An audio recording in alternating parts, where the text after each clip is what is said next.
पायल एक खुले मिजाज की जिंदा दिल लड़की होती है जिसे उसके पापा ने फुल्ली सेल्फ इंडिपेंडेंट बनने के लिए सब कुछ सिखाया हुआ होता है।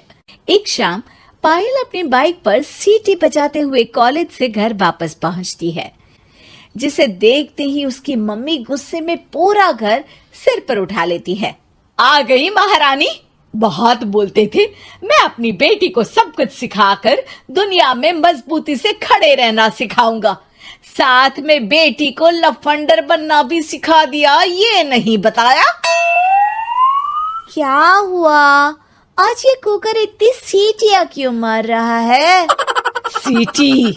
सारी फसाद की जड़ तेरी वो बाइक और सीटी है, उन्हीं से लड़के छेड़ती है ना तू। हाँ, ये तो गलत है, मुझे बताए बिना ही लड़का छेड़ दिया। हाय तौबा, ये कैसा पति और बेटी मिले हैं मुझे। अरे मम्मी यार, तुम ओवर एक्टिंग बंद करो, और मैंने कोई लड़का नहीं छेड़ा पापा। शिट यार। अच्छा मम्मी, आप पहले मुझे ये बताओ कि आपको ये सब बेकार बातें बताता कौन है? अच्छा, तूने कोई लड़का नहीं छेड़ा? अरे वही शर्मा आंटी, वही बताती रहती है, पर उसकी खबर तो मैं खुद ले लूंगी। अच्छा मेरी प्यारी बेटी, थक गई होगी ना, जाकर आराम कर बेटा। अचानक मम्मी को गर्म से नरम होते देख के पायल और उसके पापा कंफ्यूजन में एक दूसरे को देखने लगते हैं। आंखों से कुछ इशारे होते हैं और पायल वहां से चुपचाप चली जाती है। जिसके बाद रात को घर में सबके सोने के बाद दोनों पापा बेटी छत पर मिलते हैं। क्या खबर लाए हो? अरे तुम्हारी मम्मी तो हमसे भी तेज निकली, कोई खबर नहीं मिली। क्या यार पापा, पता नहीं अब मेरी मदर इंडिया कौन सा बम फोड़ेंगी। इसी के साथ दोनों अपने कमरे में वापस जाकर सो जाते हैं। अगली सुबह पायल जैसे ही कॉलेज जाने के लिए तैयार होकर कमरे से बाहर निकलती है तो उसकी मम्मी उसे लड़के वालों के सामने ले जाकर खड़ा कर देती है। जी, ये है मेरी बेटी पायल, थोड़ी चंचल है लेकिन बहुत नेक दिल और होशियार है। देखते ही देखते कुछ घंटों में पायल और शुभम का रिश्ता पक्का हो जाता है, जिसके कुछ दिनों बाद पायल शादी कर अपने ससुराल पहुंच जाती है। सोचा था मम्मी कोई बम फोड़ेंगी, पर उन्होंने तो सीधा मुझे उम्र कैद की सजा ही दे दी। बहू, अब उम्र कैद समझो या बम, रहना तो यही है, निभाना यही है, इसलिए छिछोरी हरकतें बंद करनी होगी। है? ये आप क्या बात कर रही हो? मैंने क्या किया? इतने मासूम ना बनो, मुझे तुम्हारे कारनामों के बारे में सब अच्छे से पता है। ऐसा बोलकर सास तो वहां से चली जाती है, लेकिन पायल सोच में पड़ी वहीं खड़ी रह जाती है। जिस पर शुभम उसके पास आता है। तुम मम्मी की बात का बुरा मत मानना, वो पड़ोस वाली आंटी ने उन्हें तुम्हारी बाइक चलाना, सीटियां बजाते हुए घूमना, बेधड़क सबसे बात करना वगैरह जैसी कुछ बातें बता दी है, जिसे सुनकर उन्हें गुस्सा आ गया है। पर फिक्र मत करना, धीरे धीरे साथ रहने से वो भी ठीक हो जाएंगी। Thanks for your concern, but I don't care. Payal सीधा अपने कमरे में चली जाती है। अगली सुबह कॉलेज जाने के लिए तैयार हो सीटी बजाते हुए कमरे से बाहर निकलती है, जिसे देख सास गुस्से से तिलमिला उठती है।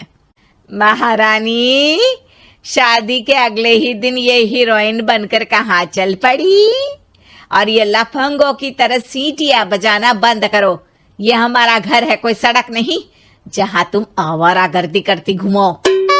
मम्मी जी, सीटी बजाने और कंफर्टेबल कपड़े पहनने से लोग कब से आवारा बनने लगे? इसी के साथ सास बहू का युद्ध शुरू होने ही वाला होता है कि शुभम वहां पहुंच जाता है। माँ, उसका कॉलेज है इसलिए ऐसे तैयार हुई है। और पायल, तुम भी माँ को समझने की थोड़ी कोशिश करो ना प्लीज। सिचुएशन संभालकर शुभम और पायल घर से निकल जाते हैं। इसी तरह दिन बीतने लगते हैं, जिससे सास बहू की लड़ाइयों के बीच शुभम पिसता रहता है, लेकिन साथ ही वो दोनों एक दूसरे की आदतों को अपना भी लेती हैं। पर पायल का सीटी बजाना सास को आज भी नागवारा ही होता है। आसमान गिर जाएगा, धरती फट जाएगी, पर इसकी सीटी ना जी ना, कभी बंद नहीं होगी। अरे मम्मी जी, जब आप मेरे कुछ बोले बिना सीटी से ही समझ जाती हो कि मैं क्या बोल रही हूँ, फिर इसे बदलने की क्या जरूरत? यही तो हमारी यूनिकनेस है। पायल की बात से ज्यादा सहमत ना होते हुए भी सास हंस पड़ती है। उसी शाम पूरा परिवार घूमने जाने का प्लान बनाकर घर से निकल जाता है और उनके जाते ही घर में चोर घुस आते हैं और तभी वो सब भी दोबारा घर के अंदर आते हैं बाहर से। क्या यार पायल, एक शाम भी फोन के बिना नहीं रह सकती थी क्या? घर में ही तो फोन है, कहाँ चला जाता? अब जल्दी अंदर जाकर अपना फोन लाओ, मम्मी और मैं यहीं बाहर वेट करते हैं। ज्यादा बोल रहे हो, देखो अब और धीरे काम करूंगी। ऐसा बोलकर पायल घर के अंदर जाती है और बहुत देर तक बाहर निकल कर नहीं आती। अरे ये तो सच में जानबूझकर लेट करने लगी। चल कर देखते हैं ना। दोनों जैसे ही मेन डोर के नजदीक पहुंचते हैं, उन्हें पायल के सीटी बजाने की आवाज सुनाई देती है। हमें लेट करके खुद मजे से बैठी सीटियां बजा रही है। अरे गधे, ये मजा नहीं सजा है, जल्दी से पुलिस को फोन कर। माँ की बातों से कंफ्यूज्ड शुभम उसे देखता ही रहता है। सास खुद ही पुलिस को फोन कर देती है।